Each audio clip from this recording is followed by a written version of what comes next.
మొదటి రాజుల గ్రంథము 11వ అధ్యాయము. మరియు సొలొమోను సేవకుడైన యరొబోము సహా రాజు మీదికి లేచెను. ఇతడు జెరేదా సంబంధమైన ఎఫ్రాయిమీయుడైన నెబాతు కుమారుడు. ఇతని తల్లి పేరు జెరూహా, ఆమె విధవరాలు. ఇతడు రాజు మీదికి లేచుటకు హేతువేమనగా, సొలొమోను మిల్లో కట్టించి తన తండ్రి అయిన దావీదుపురమునకు కలిగిన బీటలు బాగుచేయుచుండెను.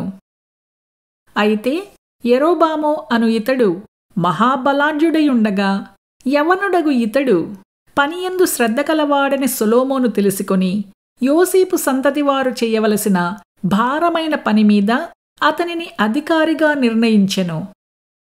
అంతట యరొబాము యెరూషలేములో నుండి బయలువెడిలిపోగా షిలోనీయుడును ప్రవక్తయును అగు అహీయా అతనిని మార్గమందు కనుగొనెను. అహీయా కొత్త వస్త్రము ధరించుకొని ఉండెను. వారిద్దరూ తప్ప పొలములో మరి ఎవడునూ లేకపోయెను. అంతట అహీయా తాను ధరించుకునియున్న కొత్త వస్త్రమును పట్టుకొని 12 తునకలుగా చింపి యరొబాముతో ఇట్లనెను, ఈ 10 తునకలను నీవు తీసుకొనుము.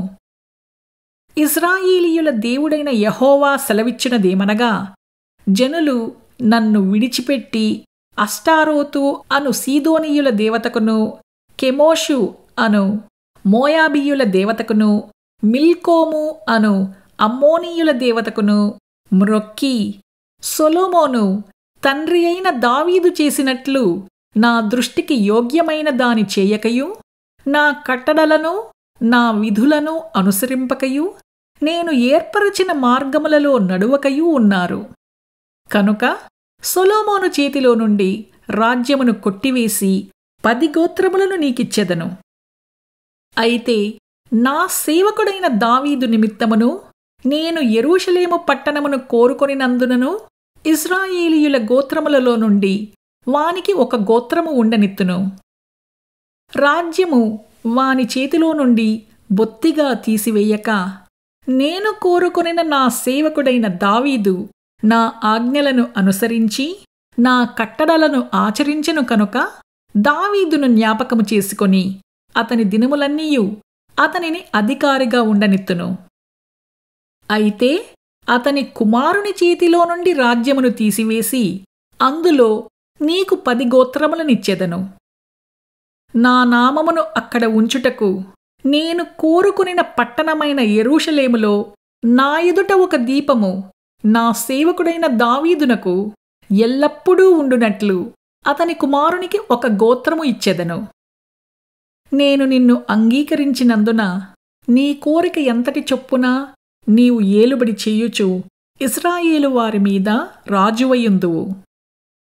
నేను నీకు ఆజ్ఞాపించినదంతయు నీవు విని నా మార్గములననుసరించి నడుచుచు నా దృష్టికి అనుకూలమైన దానిని జరిగించుచు నా సేవకుడైన దావీదు చేసినట్లు నా కట్టడలను నా ఆజ్ఞలను గైకొనిన ఎడల నేను నీకు తోడుగా ఉండి దావీదు కుటుంబమును శాశ్వతముగా నేను స్థిరపరచినట్లు నిన్నునూ స్థిరపరచి ఇశ్రాయేలు వారిని నీకు అప్పగించెదను. వారు చేసిన క్రియలను బట్టి నేను దావీదు సంతతి వారిని బాధపరచుదును, కాని నిత్యమూ బాధింపను.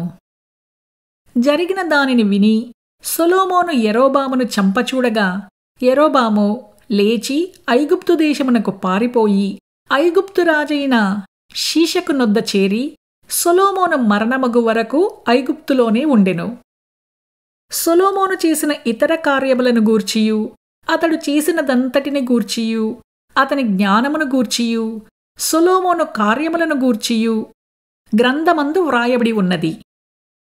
సొలొమోను యెరూషలేమునందు ఇశ్రాయేలీయులనందరినీ ఏలిన కాలము 40 సంవత్సరములు. అంతటా సొలొమోను తన పితరులతో కూడా నిద్రించి తన తండ్రి అయిన దావీదుపురమందు సమాధి చేయబడెను. తరువాత అతని కుమారుడైన రెహబాము అతనికి మారుగా రాజాయెను.